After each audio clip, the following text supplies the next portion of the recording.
Je vous propose de commencer ce café OSR. Donc, bienvenue à toutes et tous. On est très heureux de vous accueillir pour ce premier café OSR. C'est une première, un premier pour l'Observatoire des sédiments du Rhône, donc qui est un dispositif de recherche qui travaille sur le fleuve. Je vais vous faire une courte introduction pour vous présenter l'OSR et puis le format café café en ligne. Et puis je laisserai rapidement la parole à nos intervenants, puisque c'est pour les écouter que vous êtes connectés aujourd'hui. Donc je vais essayer de ne pas être trop long. Donc l'OSR, en quelques mots, comme son nom l'indique, vous vous en doutez, c'est un programme scientifique qui étudie les sédiments du Rhône, tous les types de sédiments, sable, limon, galets, gravier.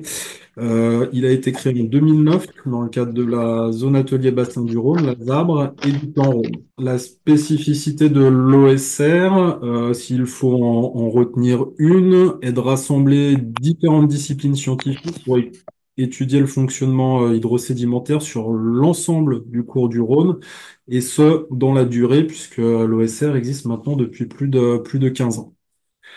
L'ADN de l'OSR, c'est vraiment l'échange, la collaboration entre les équipes de recherche d'abord, et puis ensuite entre les équipes de recherche et les acteurs des territoires, les acteurs gestionnaires, notamment les acteurs du plan Rhône, qui soutiennent le dispositif, le gré accompagnant cette interface entre sciences et gestion. Donc si vous voulez en savoir plus, je peux en dire beaucoup plus, mais si vous voulez en savoir plus, je vous invite à vous rendre sur le site de Ouais, l'OSR. 51 personnes. Guillaume, je pense que tu peux passer à la diapo, s'il te plaît, merci.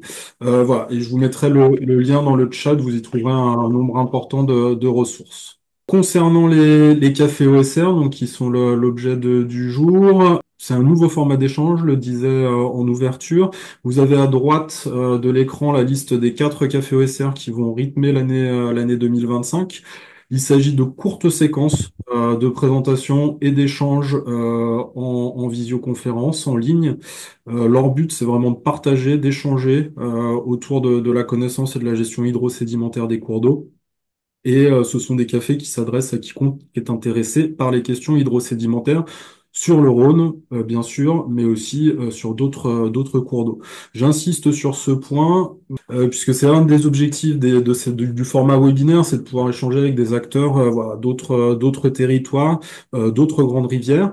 Aujourd'hui, on a 227 personnes qui sont inscrites pour le séminaire, la moitié à peu près issue du bassin du Rhône et l'autre moitié d'autres régions françaises métropolitaines et outre-mer. Donc, je pense qu'on a rempli l'objectif qu'on s'était fixé. Vous représentez, vous participants de 150 organismes différents, issus pour un tiers de la sphère de la recherche, un tiers de la sphère publique, État et collectivités, et puis un tiers de la sphère privée, bureaux d'études notamment, industriels, associations. Pour le programme d'aujourd'hui, le café va s'organiser de la façon suivante. Nous écouterons d'abord donc Guillaume et Benoît, que je remercie chaleureusement pour leur présentation.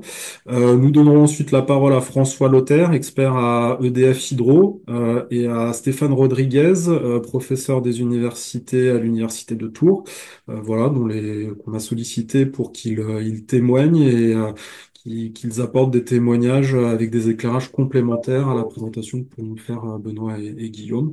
Et puis nous terminerons avec un temps d'échange durant lequel les intervenants pourront répondre à vos questions. Avant de laisser la parole aux intervenants, un rappel de quelques règles de bon fonctionnement pour ce café OSR. Donc, un rappel, le café OSR, pas Zabre, est enregistré. Pensez bien à vous renommer, prénom, nom, structure, pour faciliter les échanges dans le chat.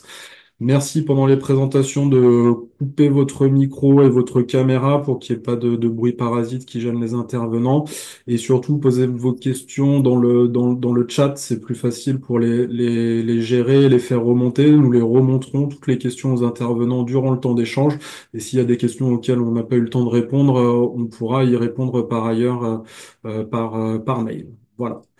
Eh bien, écoutez, merci encore à tous d'être présents si nombreux aujourd'hui et je vais laisser la parole à Guillaume et Benoît et je vous souhaite un bon café OSR. Merci Bertrand. Moi c'est Guillaume Drabet. On va aborder dans cette présentation ces quelques questions. Donc, qu'est-ce que le sable? Comment est-il transporté? Pourquoi s'y intéresser? Voilà, comment on le mesure? Et puis, on vous présentera ça au travers de différents résultats issus des travaux qui est effectués dans le cadre de l'Observatoire des sédiments du Rhône et d'autres projets en lien avec l'Observatoire. Donc, pour commencer, qu'est-ce que le sable? Donc, c'est un produit de l'érosion des roches. Sa granulométrie, donc le diamètre de ses grains, il va se situer entre 63 microns et 2 millimètres. Il est transporté par charriage au fond et en suspension dans l'eau. Donc,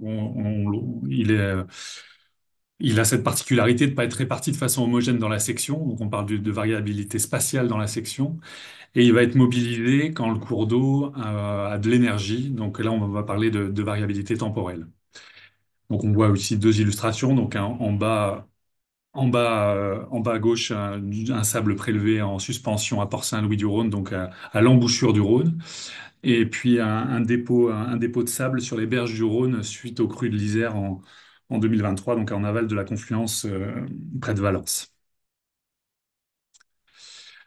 Donc on va parler de modes de transport pour le sable. On les illustre sur ce schéma d'une section de cours d'eau. Donc on trouve d'abord une suspension fine qu'on appelle couramment MES. Donc c'est des particules plus petites, qui inférieures à 63 microns, des limons, des argiles qui vont être réparties de façon homogène.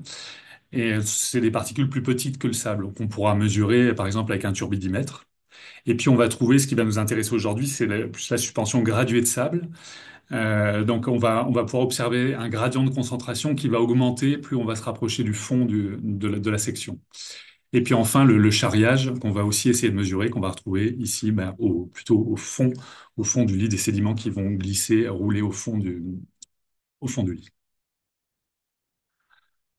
Donc, comment ce sable est-il transporté? Donc, du fait de la suspension graduée, avec des concentrations en sable grossier de plus importantes quand on va vers le fond, on va avoir du mal à trouver un point représentatif de la concentration dans la section. Donc, il va falloir distribuer des échantillons dans la section. On voit sur ces illustrations là à droite des photos des sables qui ont été prélevés à différentes profondeurs.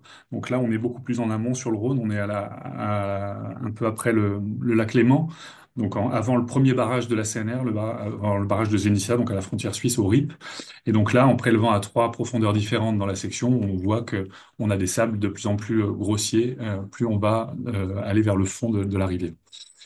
Donc ça, ce sable, il est difficile à analyser. Il va falloir tamiser, filtrer, effectuer une granulométrie pour le qualifier. Donc, on va parler de distribution bimodale parfois. Donc là, c'est une illustration d'une distribution granulométrique d'un échantillon. Donc on voit qu'il y a deux classes prépondérantes. Donc une classe avec des fines, une première population avec des fines, et puis des limons grossiers et des sables qui sont représentés sur ce deuxième pic, et donc la limite du sable à 63 microns. Donc le mélange de ces deux populations de sédiments, elles vont nous poser des problèmes lors des analyses. Donc on va avoir besoin souvent de séparer ces deux fractions, les sables et les fines, quand on peut, pour mesurer et la granulométrie et la concentration dans l'une ou l'autre des populations. Euh, donc le Rhône est un fleuve dit à gravier. Il a été beaucoup transformé par l'homme avec une chaîne de barrages, avec de nombreux barrages, des usines hydroélectriques, un chenal de navigation qui longe le Rhône, comme on voit sur l'illustration à droite. Donc ce fort impact anthropique, il a durablement modifié le fonctionnement naturel du bassin versant et du transit des sédiments. Donc on a maintenant une dynamique de gravier très limitée. Il y avait beaucoup plus de mobilité avant, mais dans certains tronçons, la dynamique du lit est partiellement contrôlée par le sable. Donc pourquoi s'intéresser au sable? Il y a beaucoup d'enjeux autour du Rhône, de la gestion sédimentaire. Et, donc d'abord pour des questions de sécurité, de sécurité des ouvrages, sécurité du chenal navigable, il faut maintenir la navigation, il faut prévenir des inondations avec des lignes d'eau qui vont pouvoir monter avec quand des dépôts de sédiments vont être très importants, il va falloir draguer, éventuellement faire des chasses ou ce qu'on appelle des appavers, des accompagnements des chasses suisses, donc qui se déclinent avec un certain nombre d'opérations sur les barrages français aussi du Haut-Rhône. Et puis des enjeux écologiques aussi dans le fleuve et ses annexes, on a une variabilité temporelle des apports et on a aussi besoin de recharger dans certains tronçons quand il y a des incisions. Et donc un des enjeux, c'est d'aider le Rhône à retrouver un certain équilibre sédimentaire, donc gérer les sédiments le long du Rhône et puis pour parvenir aussi à une recharge de sable des plages de la Méditerranée. Donc, comment mesurer le sable, calculer les flux? Donc, Oui. Donc, je vais prendre la main. Donc, on va commencer à discuter un petit peu plutôt du charriage.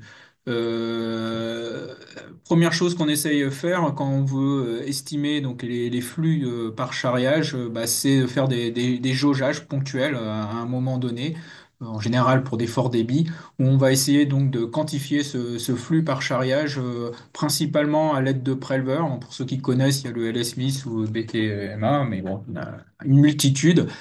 Et à partir de là, on va essayer de faire des prélèvements sur différentes verticales. Et ensuite, bah, à partir de nos mesures, faire de l'extrapolation. Ces prélèvements, ils peuvent être faits de différentes manières selon le type de rivière, hein. Sur les petites rivières Géa, bah, on peut les faire à pied. Ensuite, on peut les faire aussi d'une embarcation en bateau. Ici, deux exemples pour le Rhône, hein, où on le fait depuis une traille, donc ici sur Bogne. Donc, on est en aval du barrage de Génissia. Et un peu plus en aval encore, mais toujours en aval de Génissia, des manips qui ont été réalisées donc, à partir d'un système depuis un pont pour faire ces différents jaugeages solides. Comme vous pouvez vous en rendre compte, c'est quand même très souvent des expérimentations très lourdes à mettre en œuvre. Les prélèvements restent très incertains. Il faut essayer d'avoir une bonne répétition pour limiter les incertitudes, mais ces répétitions peuvent être très compliquées à réaliser, en particulier si on a une réactivité des variations de débit. Mais derrière, ça reste la mesure de référence pour évaluer les flux. Nous avons fait des tentatives d'utilisation d'un hydrophone. Donc, c'est un système qui a été développé depuis quelques années avec l'Université de Grenoble pour évaluer les jauges solides par acoustique passive, donc en écoutant les bruits entre les cailloux. Cependant, pour le cas particulier du Rhône, ça reste encore trop compliqué parce qu'on n'arrive pas à étudier ce bruit du sable qui se propage sur une matrice graveleuse. Mais ça marche dans d'autres contextes quand même, hein, je le précise. Euh, Pardon. Et ensuite, à partir donc de ces jaugeages solides, bah, la première chose qu'on peut faire, c'est essayer d'établir une courbe de tarage sédimentaire, hein, pour pouvoir faire une étude, je dirais, à plus large échelle. La courbe de tarage, ça consiste en trouver une relation directe entre le débit liquide et le débit solide. Donc, à partir de mesures, donc des jaugeages que je viens de présenter, mais réalisés à différents débits.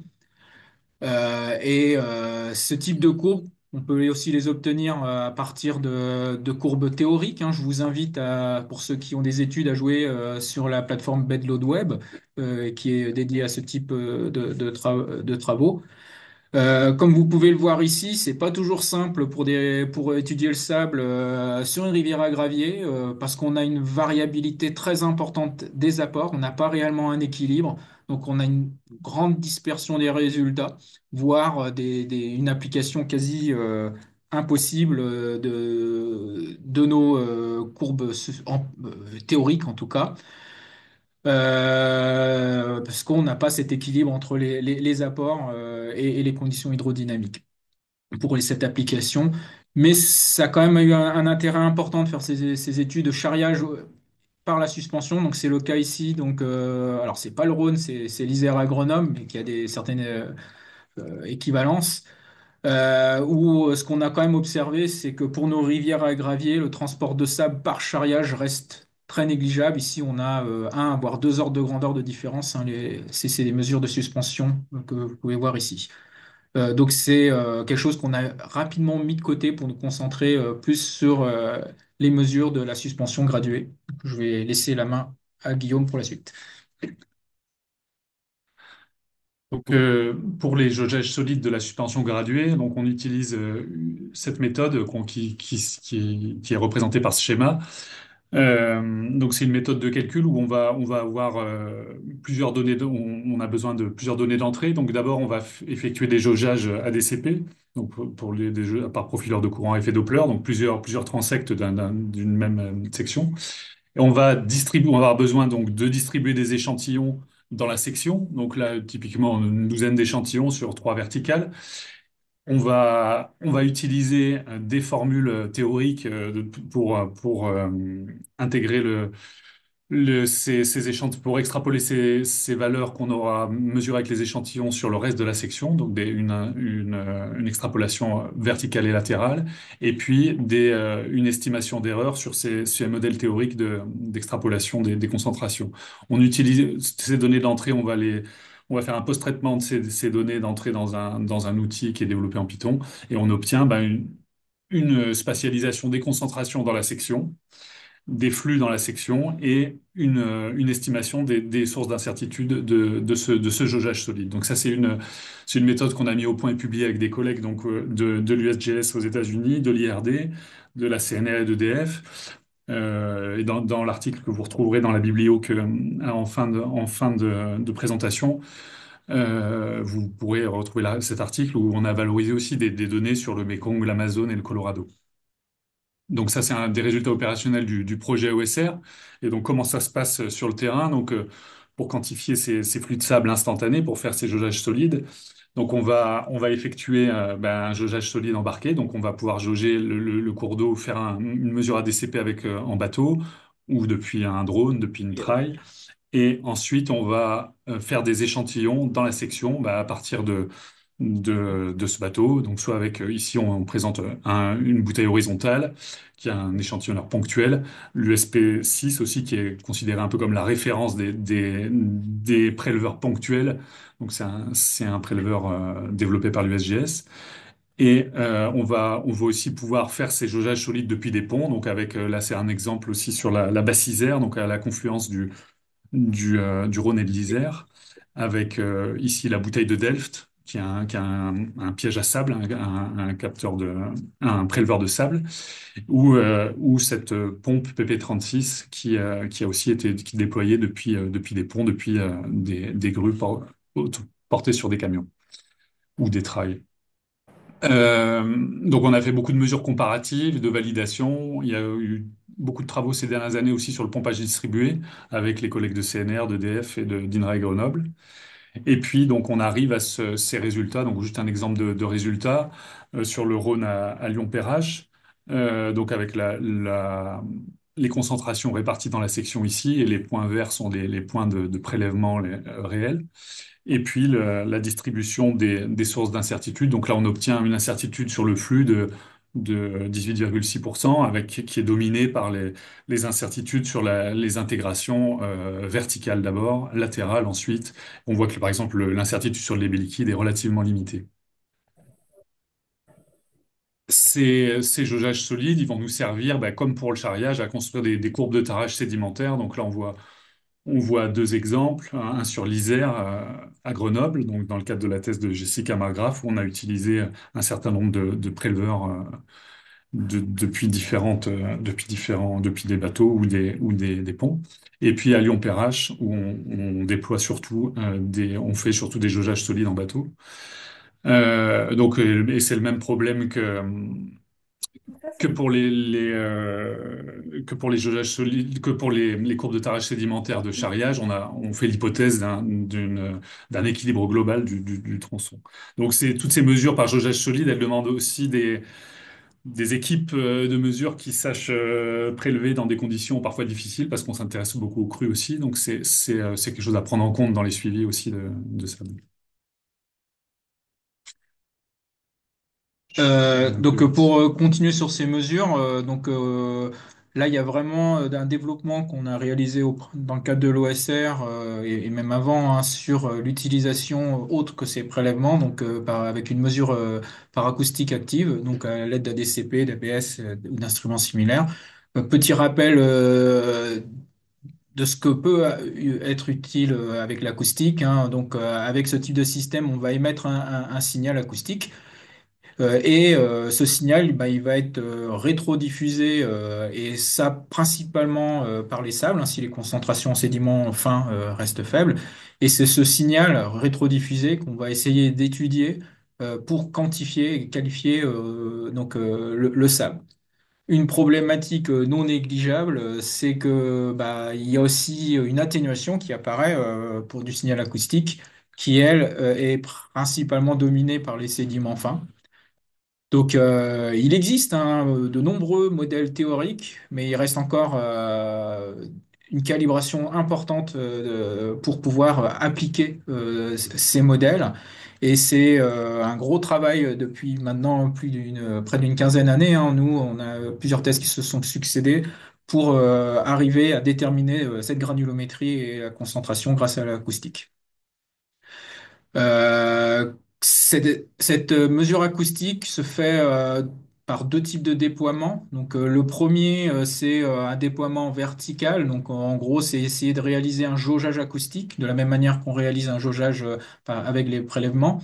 Donc, depuis un bateau principalement. Et ici, ce qu'on va observer, donc, comme on va regarder en vertical, c'est plutôt une suspension hétérogène. On va essayer de distinguer donc, avec ce type d'appareil, donc ici c'est un Aquascat qui avait été utilisé plus récemment en 2000, bon, qui va être utilisé en 2026. Ici, c'était dans le cas de la thèse d'Adrien Vergne, c'était au bord de l'Isère, si je me souviens bien.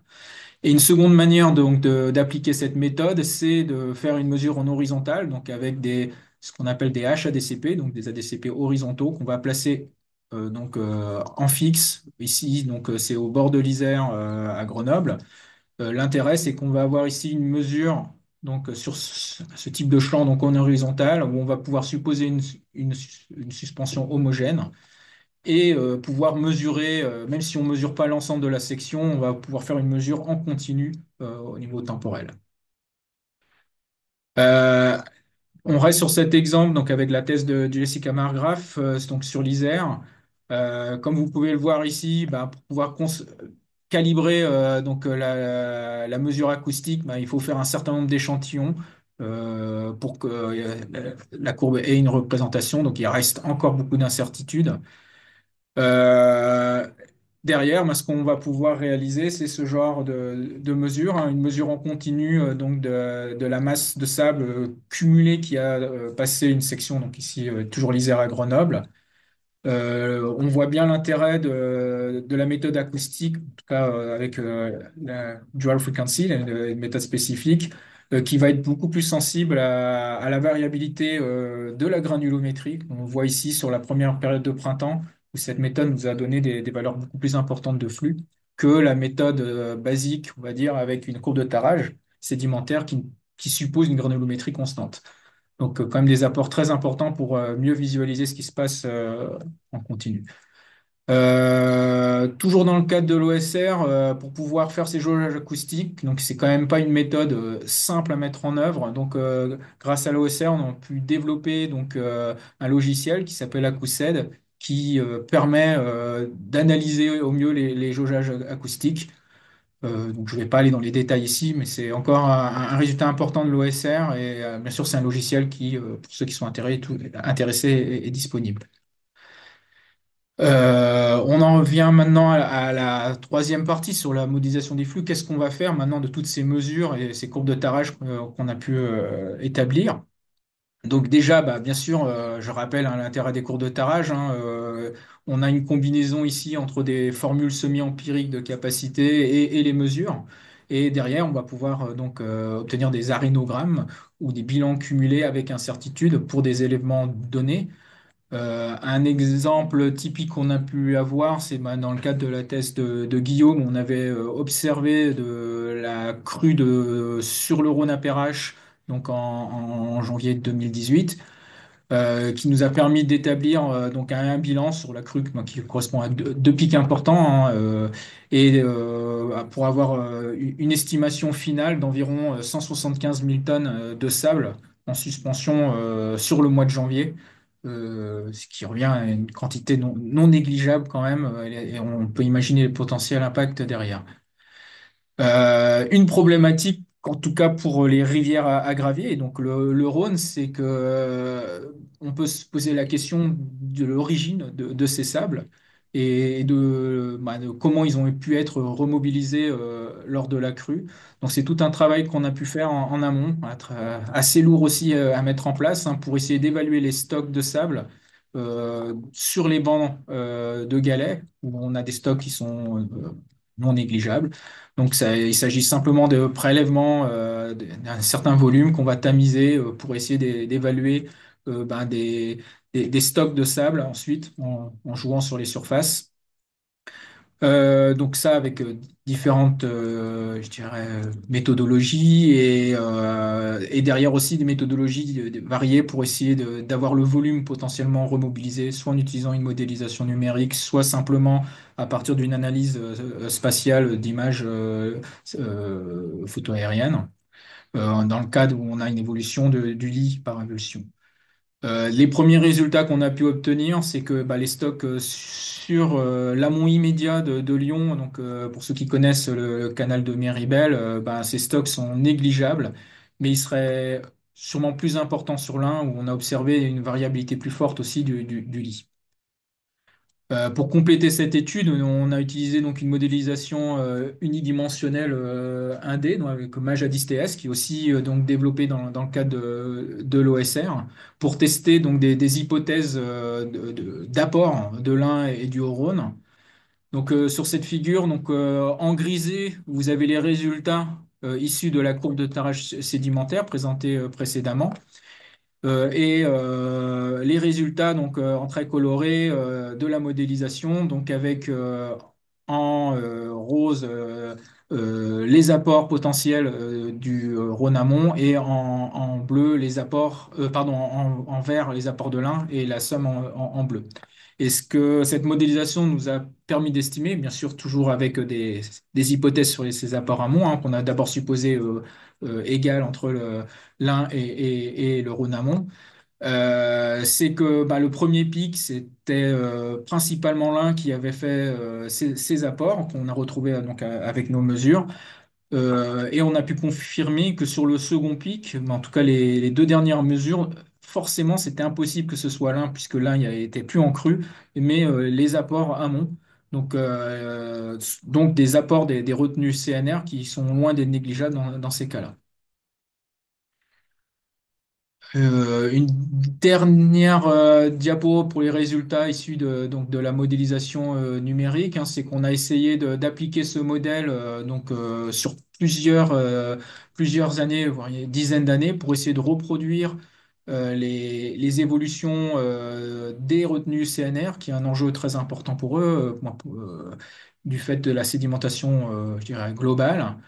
Ici, c'est les points expérimentaux, hein, sont les petits points en vert et la simulation, c'est le trait continu en noir après plusieurs hypothèses.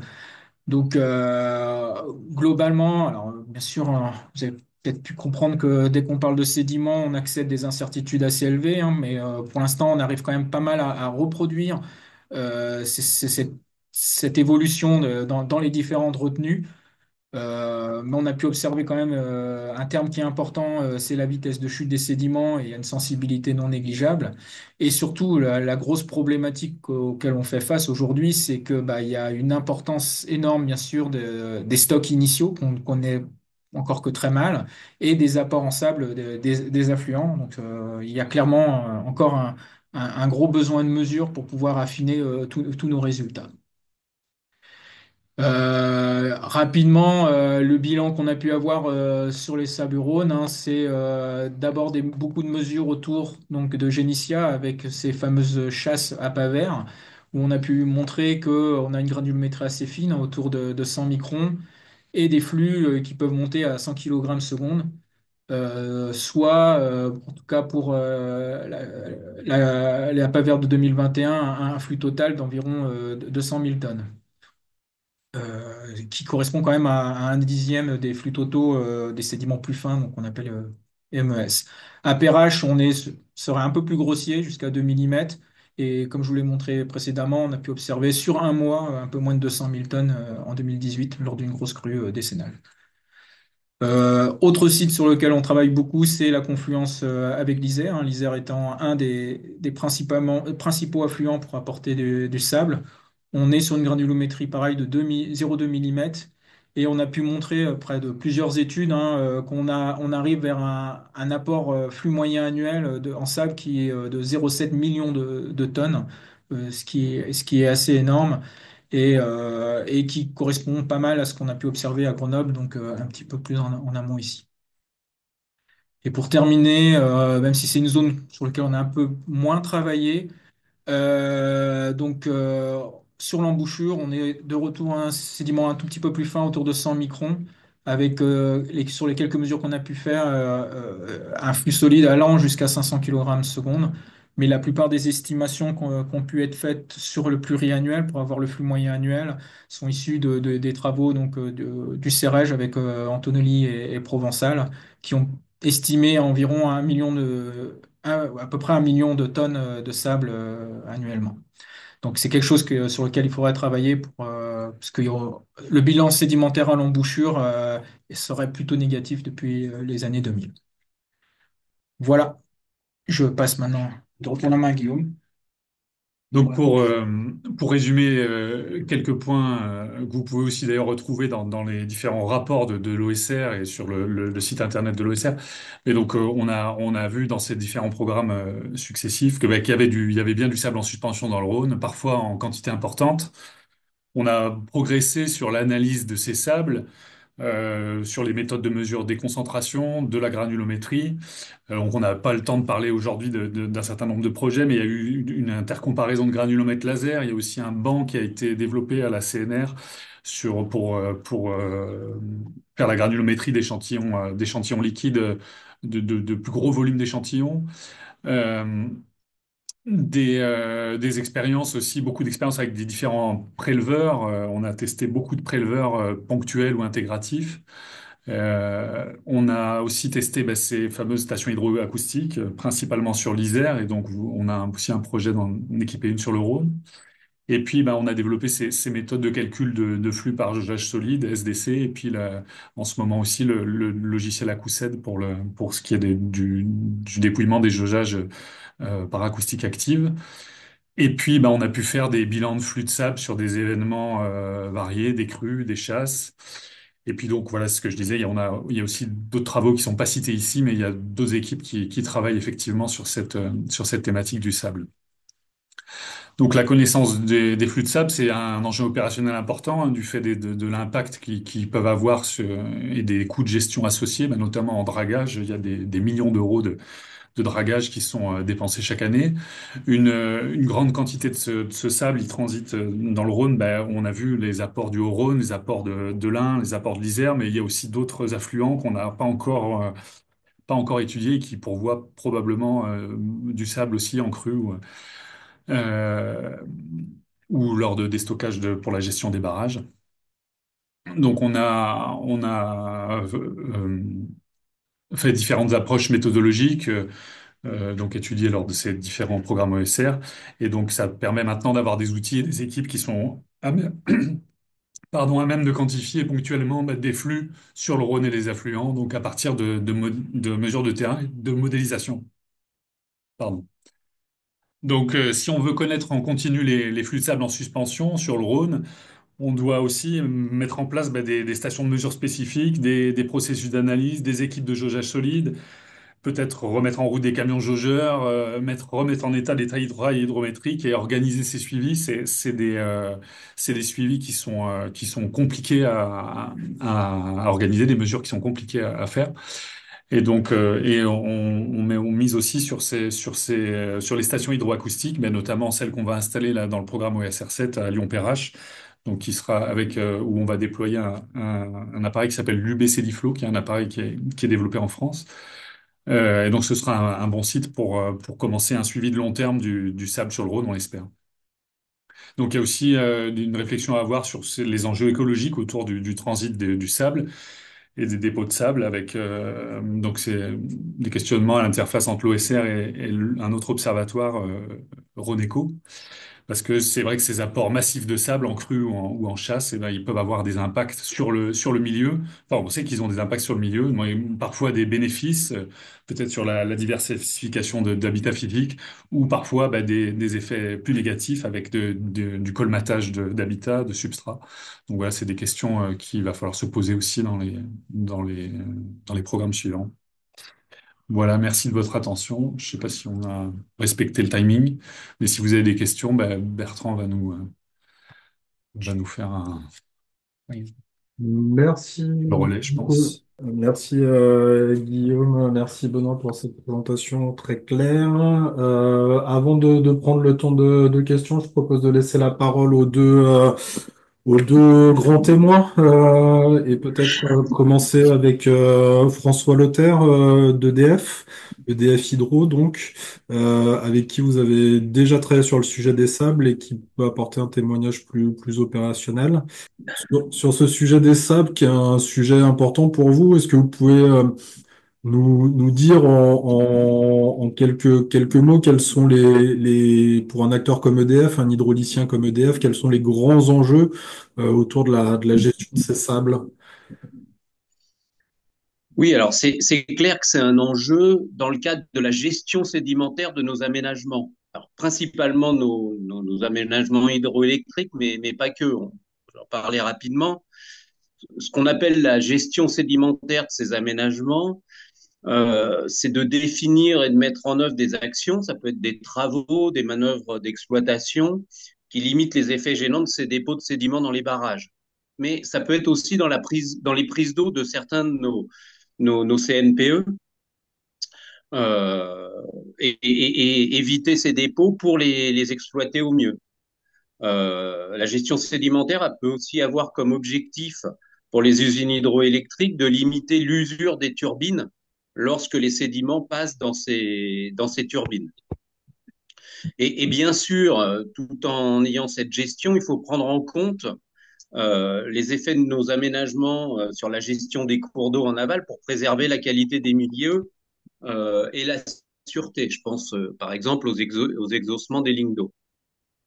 Alors dans le cadre de cette gestion sédimentaire, l'enjeu sable, c'est plutôt un enjeu qui monte. Euh, dans les cours d'eau où le sable est clairement dominant, dans les sédiments comme sur la Loire, je pense que Stéphane Rodriguez va en parler après. Ce sable, il est bien pris en compte de longue date, et notamment dans la gestion des prises d'eau de nos centrales nucléaires.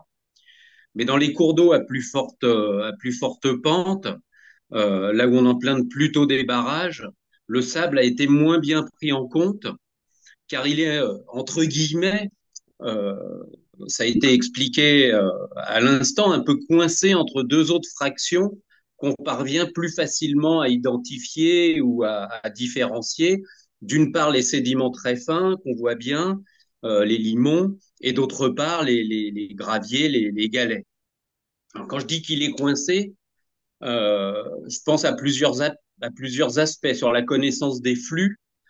Souvent, on s'intéresse vraiment au dossier, mais on va avoir un peu délaissé les sables parce qu'il est un peu à l'intermédiaire, comme ça a été expliqué, et c'est pas facile à mesurer.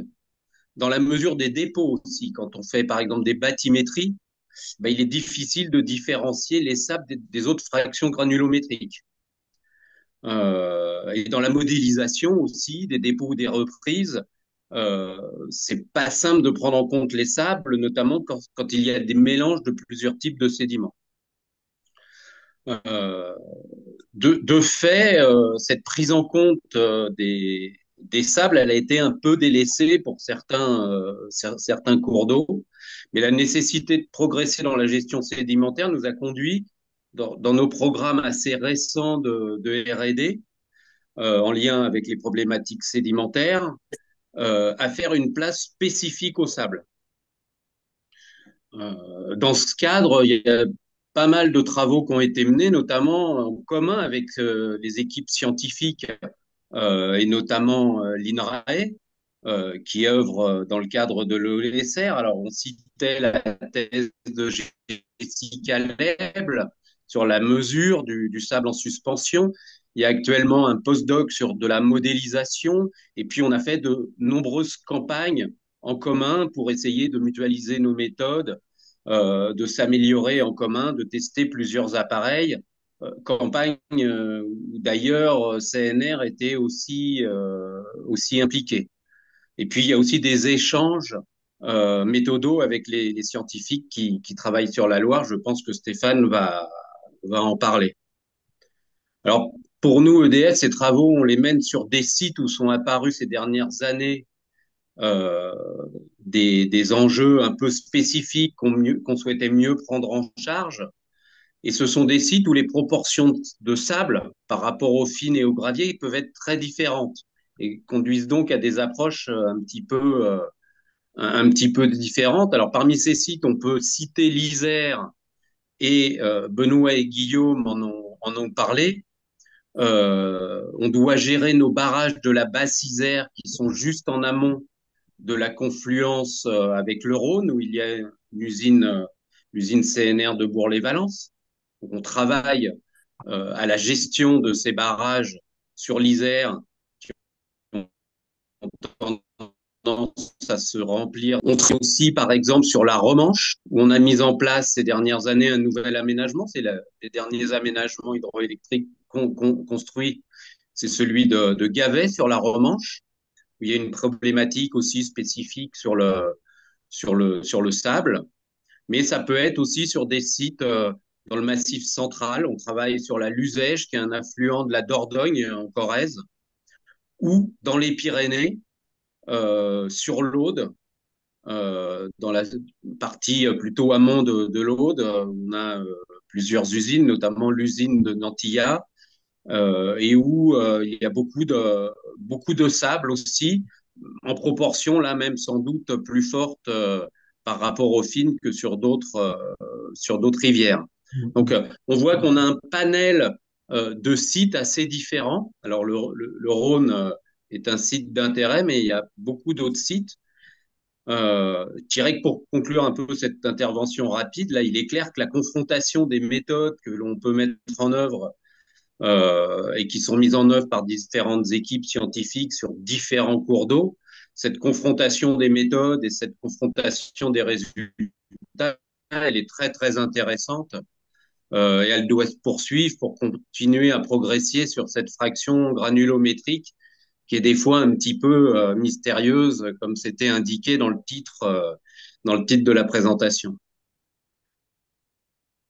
Merci François. Oui, c'est vrai que cette question de la transférabilité, de la réplicabilité des méthodes, c'était aussi un des enjeux de ce café webinaire. Vous avez évoqué le site de la Loire en faisant un appel du P à Stéphane, donc je propose de lui laisser la parole. Stéphane Rodriguez, donc qui est professeur à l'université de Tours, qui travaille depuis maintenant de nombreuses années donc sur la Loire. La Loire, c'est quand même le fleuve sableux par excellence.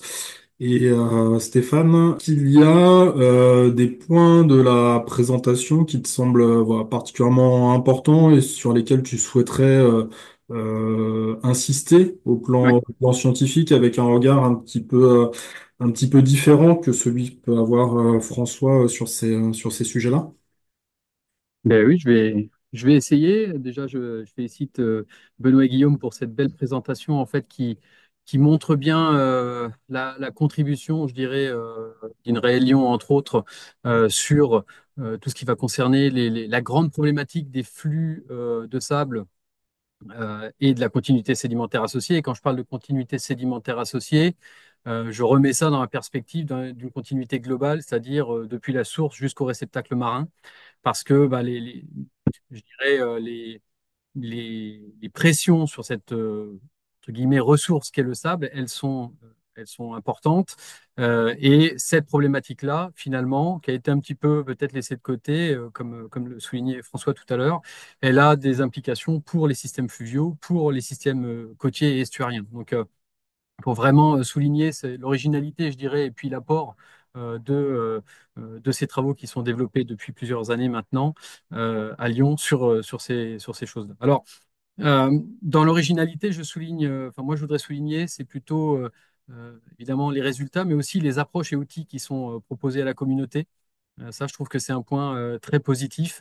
Alors après, on peut discuter un peu de leur transposabilité, mais il y a un gros travail qui est fait sur les incertitudes justement de jaugeage qui sont, à mon avis, d'un grand intérêt pour la communauté des sédimentologues et plus largement des géomorphologues qui travaillent sur ces questions-là. Et puis aussi la production d'outils hein, comme SDC Acused qui vont s'avérer être, je pense, des ressources importantes pour la communauté. Alors, j'en viens maintenant à deux questions. Benoît a attendu et François ont tendu une perche pour une espèce de comparaison entre le Rhône et la Loire.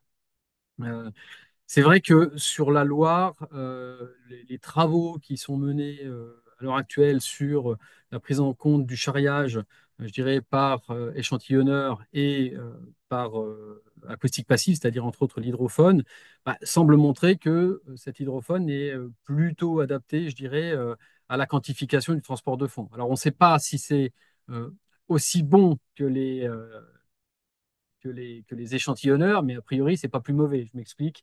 C'est que quand on fait appel à la méthode de référence qui est le BTMA, par exemple, chez nous, là, finalement, on arrive à trouver une relation qui semble plutôt opérante entre la puissance acoustique mesurée par un hydrophone et les taux de transport mesurés par un BTMA. Donc, je vois que sur le Rhône, il y a eu des essais. Il y a évidemment de l'acoustique active qui est faite, mais quid de l'acoustique passive? Alors, sur un lit de gravier, comme le stipulait Benoît, c'est peut-être un peu plus difficile, encore que. Est-ce qu'il ne faut pas s'interroger sur les capteurs? Est-ce que, il ne faut pas s'interroger sur un test qui soit fait dans des secteurs où on a une contrainte hydraulique un peu moins forte ou plutôt dans le secteur aval, je dirais, du Rhône, pour voir si finalement la quantification des flux de sable en charge de fond ne pourrait pas être menée? Voilà, c'est des questions qui viennent. Et puis, ça, c'est la première question. Et la seconde question, c'est une question un peu plus appliquée qui va reprendre un peu ce que disait François tout à l'heure. C'est est-ce que sur la base des travaux que vous avez développés là euh, dans le cadre de l'OSR, est-ce qu'il n'y a pas des éléments déjà qui sont transférables et récupérables pour aller vers un schéma de gestion sédimentaire? Alors c'est un grand mot, hein, mais qui va prendre en compte le sable, euh, je dirais, dans un futur proche ou pas trop lointain. Voilà. Merci Stéphane, merci François pour ces réactions et puis pour ces questions. Benoît, Guillaume, peut-être il y a deux questions qui vous sont adressées, peut-être si vous voulez Ok, répondre. merci Merci. Stéphane. Concernant l'hydrophone, c'est vrai que les essais qui ont été réalisés, ça fait déjà plusieurs années, donc il y a eu des développements entre-temps. Donc il faut imaginer éventuellement refaire des essais. Mais c'est vrai que sur les premiers retours qu'on a eus, c'est que c'est quand même très difficile euh, de gérer un transport de sable moi, et d'écouter le sable, puisque c'est quand même des fréquences assez différentes que celles des cailloux, par exemple, alors que des cailloux peuvent bouger en même temps.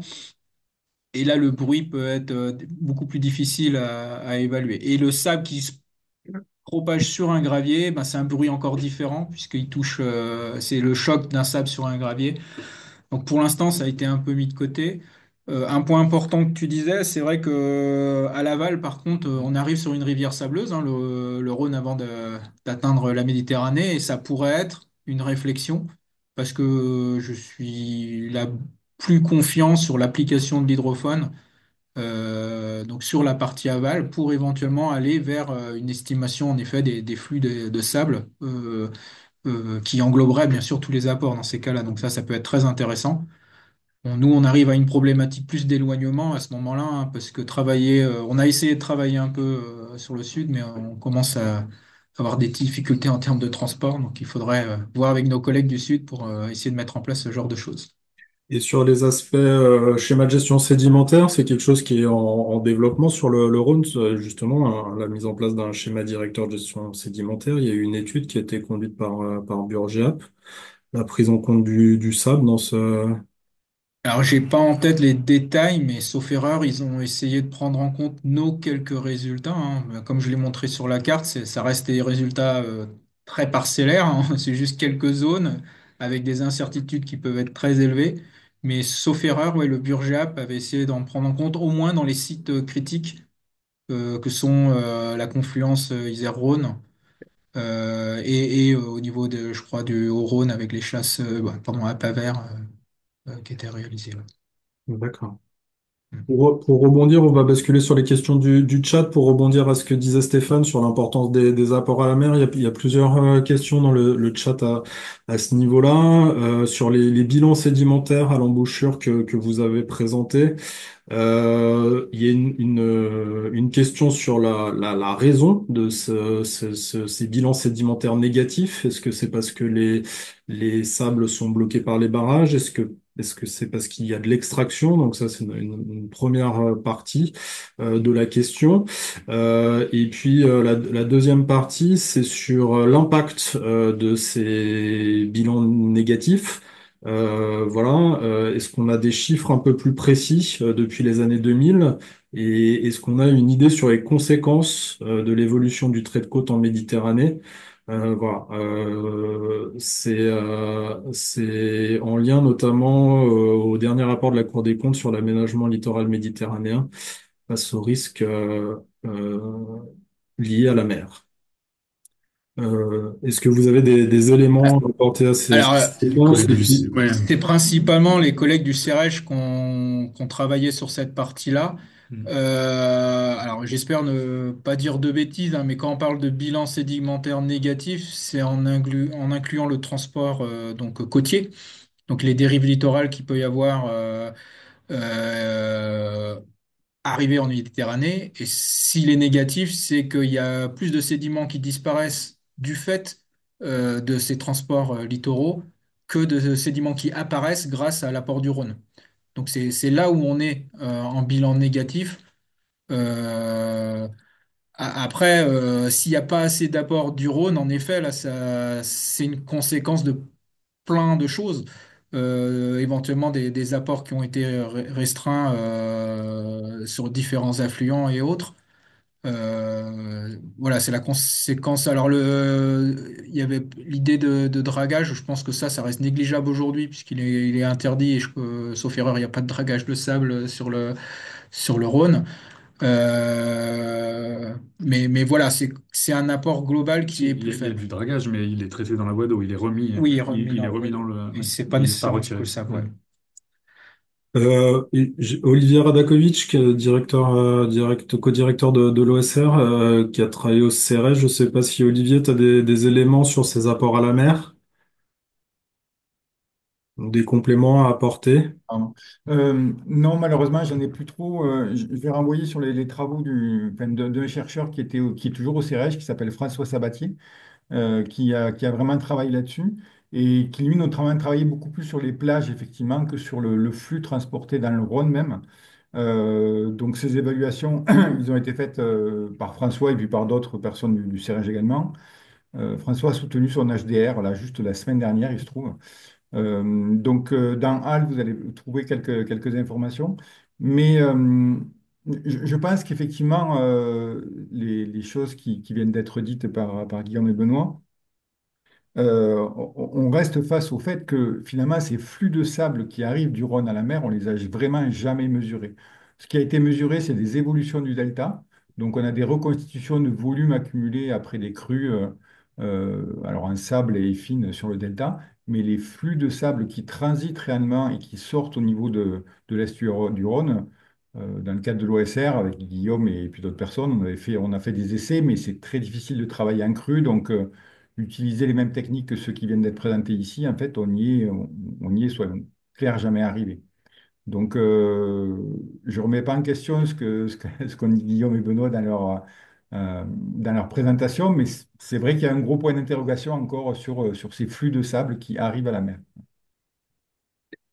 Merci Olivier pour ces compléments. On va basculer, on va remonter tout. On était tout à l'aval, on va remonter tout à l'amont. Il y avait une question sur l'impact potentiel de la disparition des glaciers sur les flux de sable. Est-ce que c'est une hypothèse On n'y est pas encore, mais voilà, c'est un impact en effet potentiel sur bah, les apports des différents affluents du Rhône, hein. Bah, là, on pensera plus typiquement à l'Arve, qui va concerner donc d'abord les barrages suisses, et ensuite via les chasses des barrages suisses, le Rhône français.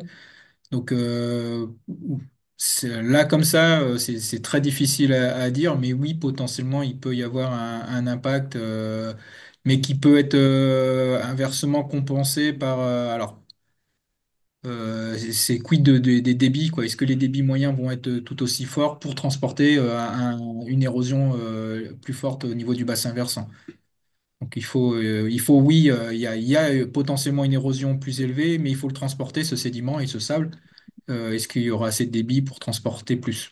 Ça sera aussi la question qui va venir avec, quoi. Toujours sur les parties, alors Olivier Champagne de l'INRAE précise que sur l'impact des glaciers sur les MES, un travail est en cours avec l'OSR, qui est porté notamment par Émeric Dabrin, si je ne me trompe pas. C'est Euh, c'est plus sur les sédiments fins, mais oui. enfin, Alors, toute la difficulté, où est la limite sur laquelle on travaille. Mais a priori, là, on va être plutôt sur argile et limon, sur cette étude. Le sable, un peu moins.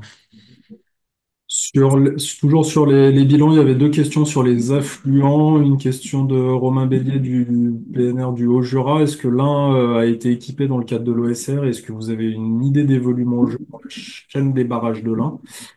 Donc ça, c'est sur l'Ain. Et puis une autre question d'Olivier Nadomni de l'agence de l'ORNC. La contribution moyenne de la Saône.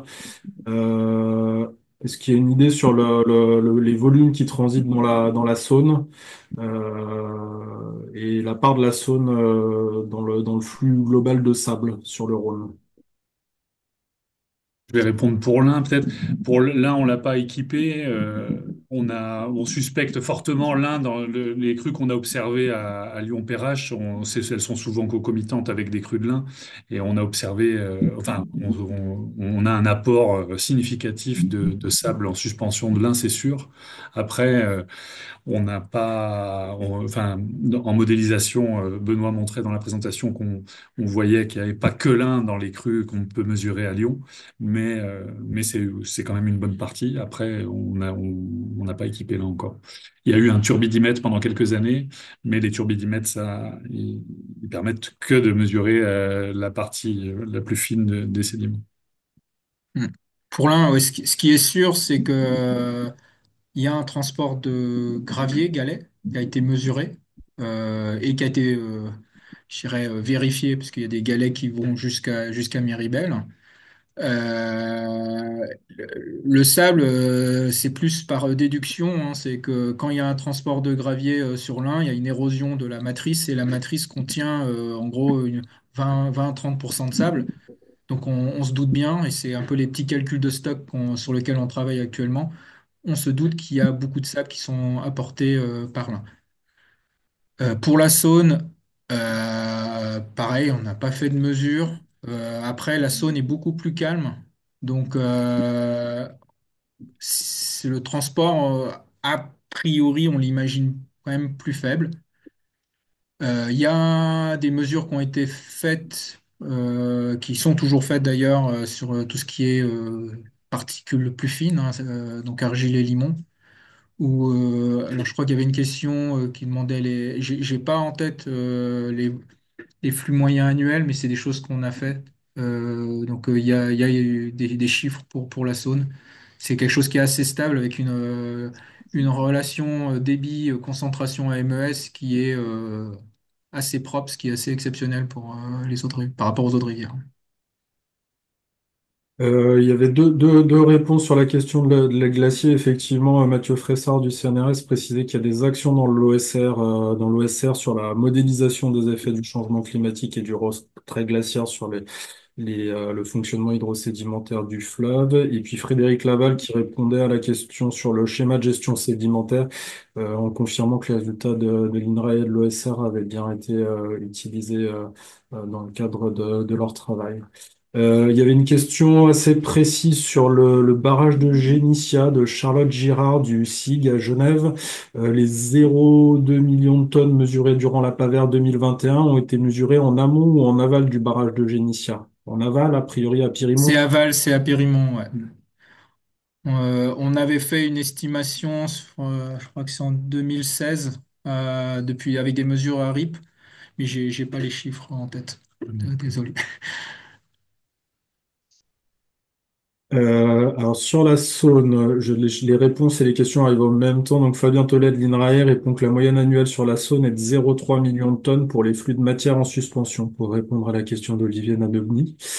On avait des questions méthodologiques. Je vais peut-être revenir sur quelques questions méthodologiques. Elder Gouta d'Artelia Grenoble. En dehors des applications sur les bateaux, les bouteilles horizontales sont-elles adaptées pour des mesures lorsqu'elles sont suspendues à des câbles? Une première partie de la question et la deuxième partie porte sur les volumes de prélèvement nécessaires à chaque niveau de la section, je suppose, en tenant compte du caractère instantané des échantillons collectés avec une bouteille Donc avec horizontale. la bouteille horizontale, avec celle qu'on utilise, il y a différents volumes qui existent. On utilise nous des bouteilles de 2 litres, donc qu'on amène à différentes profondeurs donc elles sont effectivement suspendues à des cordes. Par contre, on les a jamais utilisées suspendues à des trailles. Enfin, je sais pas si c'est ce qu'il veut dire par suspendues à des câbles. Les bouteilles sont suspendues à des câbles pour les amener à la profondeur voulue, mais on les utilise que depuis un bateau en envoyant un messager pour les fermer à la profondeur voulue. Les profondeurs sont souvent suivies avec un capteur de pression. Et peut-être Et c'est je vois. la problématique en fait pour cette méthodologie, c'est que on se met à la même vitesse que l'écoulement pour être sûr que le câble soit bien vertical et que donc on mesure à la profondeur voulue. Si on fait depuis un point fixe, donc depuis un pont, Hmm. ça devient beaucoup plus compliqué. Ben, on avait d'ailleurs des collègues du CRH qui avaient essayé de faire ça sur le Rhône vers Saint-Louis. Et le problème à ce moment-là, c'est qu'on fait que des prélèvements proches de la surface parce que Hmm. bah, c'est des bouteilles Où il qui faudrait sont. lester sinon Mais énormément. ça serait très difficile de Hmm. lester, faire ce type de mesure. Donc c'est pas très adapté depuis un point fixe. Depuis un point fixe, c'est mieux d'utiliser des bouteilles profilées qui vont prélever des échantillons. Alors ça dépend pareil des systèmes, hein, mais c'est un demi-litre, un litre. C'est souvent oui, euh, des très faibles volumes qui suffisent. et qui vont, d'ailleurs, ça permet de répondre à la question suivante là, de Romain Delunel sur les échantillons sont-ils récoltés, sont-ils archivés? En fait, non, la plupart sont pas archivés parce qu'en fait, on récolte très peu de matière. Et donc, ce qu'on peut filtrer, ce qu'on arrive à filtrer pour mesurer les concentrations sur des filtres, on l'utilise après en granulo laser et c'est ensuite dispersé et perdu. Et on n'a souvent pas suffisamment de matière, on est obligé de mixer des échantillons pour avoir une granulométrie moyenne sur la verticale ou sur la section. Donc on a très peu de matière en fait avec avec ces protocoles de prélèvement d'échantillons liquides où on a assez peu de volume. Du coup, on est limité pour archiver. Alors c'est aussi une des raisons pour lesquelles c'est peut-être intéressant de développer les solutions par pompage, parce que par pompage, du coup, on peut augmenter les volumes prélevés en assez peu de temps, et du coup, on pourrait imaginer mieux archiver les échantillons. Alors, on en a quelques-uns, mais on ne peut pas archiver systématiquement. Toujours dans cette question de la bancarisation des échantillons et des données, il y a une question sur BDOH OSR, donc la base de données des flux de matière en suspension et de contaminants de l'OSR. Est-ce que les sables sont pris en compte dans BDOH parmi les MS? Ah, pris en compte? Ben non, les turbidimètres, en fait, les sables en suspension, ils peuvent affecter les signaux des turbidimètres. Donc, en crue, par exemple, enfin, il serait plutôt conseillé de tamiser les échantillons avant d'analyser les concentrations sur les échantillons. Mais oui, ça pose des difficultés, ça peut poser des difficultés, mais je sais pas si ça répond à la question. Mais clairement, alors c'est par rapport à nos mesures, puisqu'on en a fait un certain nombre quand même, ça reste des mesures ponctuelles. Donc c'est pas dans l'idée de BDOH qui BDOH Oui, oui. c'est proposer des flux continus derrière. Donc on n'a pas mis sur BDOH nos mesures. C'est quelque chose qui pourrait être éventuellement mis en place si notre station acoustique euh, donne des résultats corrects, donc à Lyon. Mais voilà, l'idée de BDOH, c'est bien de proposer des flux continus. Et les flux continus, pour l'instant, c'est que des flux issus des stations de turbidité. Comme l'indiquait Guillaume, on n'inclut pas vraiment le sable dans ces stations. C'est plutôt dans l'ordre de grandeur des incertitudes ou des biais de mesure qu'on pourrait avoir du sable, mais on ne mesure pas vraiment le sable. D'accord. Je balaye encore les questions. Il y avait une question de Jules Le Gern, l'Université de Tours.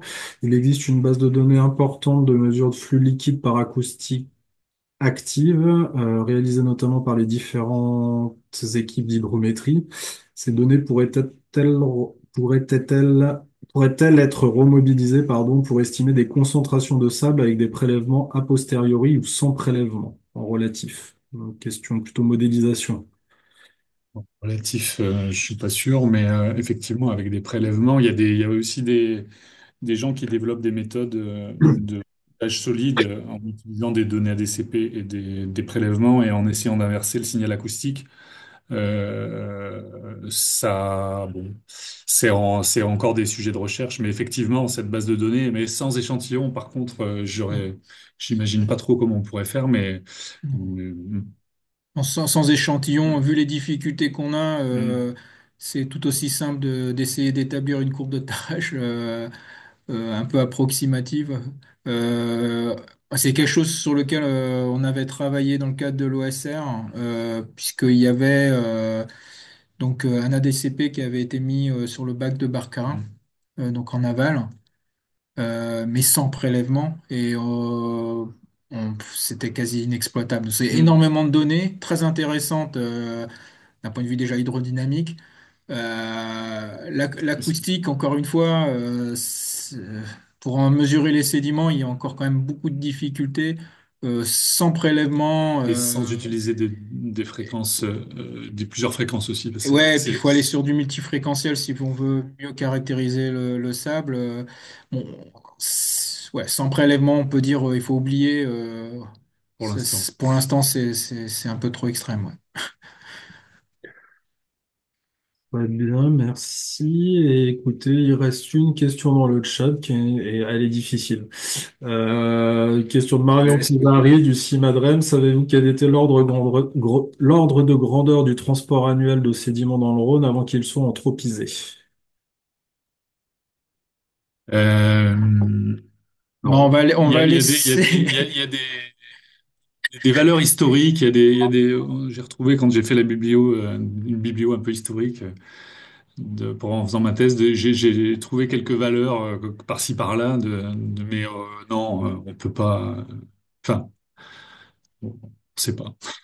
et toujours Il y dans... a Frédéric Laval qui a fait, moi, je dirais, tout un bilan le plus récent, pourra peut-être rajouter quelque chose, mais le problème, c'est que les mesures pour le sable, en tout cas, les mesures réalisées sont très récentes. C'est euh, en gros, si, en dehors de quelques équipes dont la nôtre, il n'y a pas eu grand-chose de fait.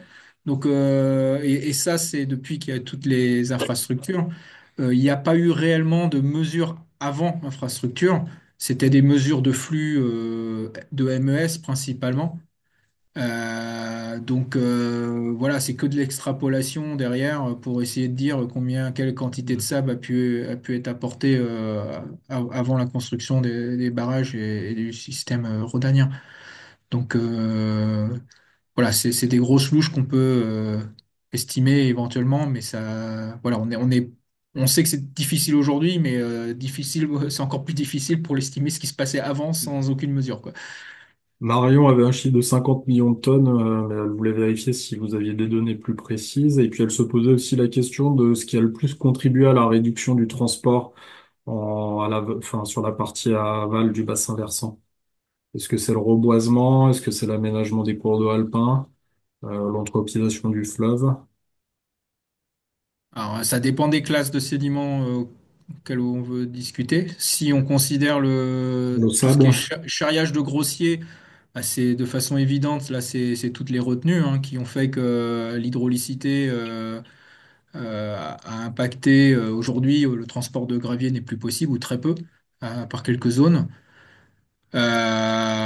Concernant, je dirais à l'opposé, les sédiments fins, vu qu'ils transitent relativement facilement au travers les barrages, donc moi j'aurais tendance à dire que là c'est plutôt le bassin versant, donc l'érosion du bassin versant qui fait qu'aujourd'hui on est sur des flux de fin plus faibles que ce qu'on a pu estimer il y a une centaine d'années.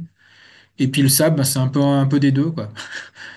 Comme il nous embête tout le temps, le sable, il est quand même impacté par les retenues, mais il y a sûrement eu un impact aussi des apports du bassin versant, quoi. Mm. Alors, Olivier Radakovich et puis Frédéric Laval, je ne sais pas si sur ces questions de trajectoire sur le temps long des apports à la mer, notamment du sable, puisque c'est quand même la fraction qui nous intéresse aujourd'hui, est-ce que vous avez des éléments complémentaires?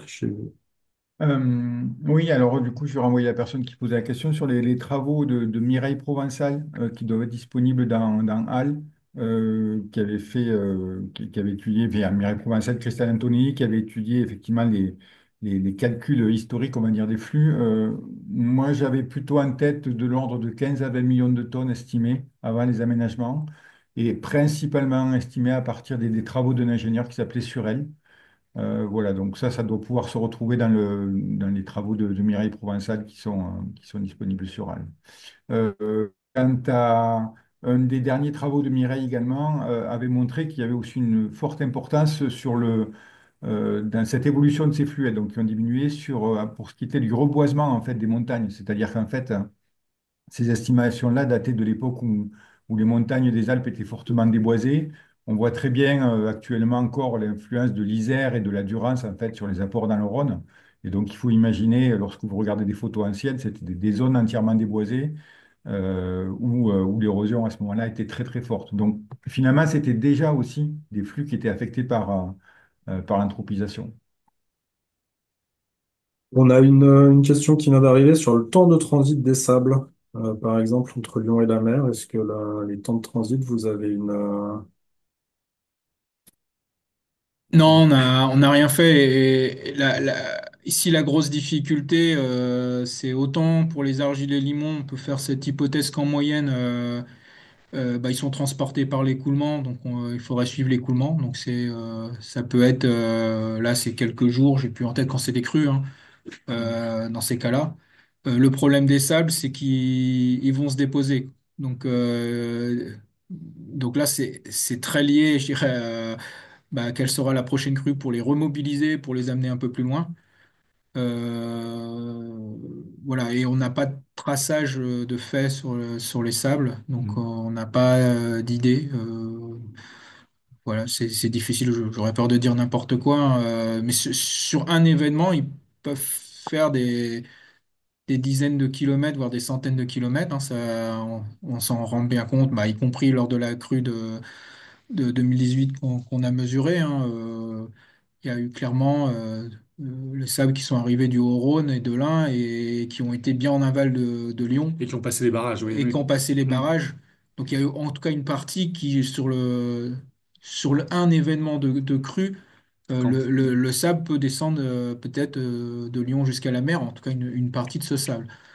Mais il y a beaucoup de dépôts, quoi. Donc en ouais. moyenne, ça devient beaucoup plus compliqué. Mm. Très bien. Bah, écoutez, merci beaucoup. C'était la dernière question. Merci à tous de votre présence et puis de votre attention et de vos questions. Merci aux intervenants, Benoît Guillaume, pour pour votre présentation très claire. Merci aux discutants aussi, Stéphane, François, pour les éléments, les compléments d'information que vous avez apportés.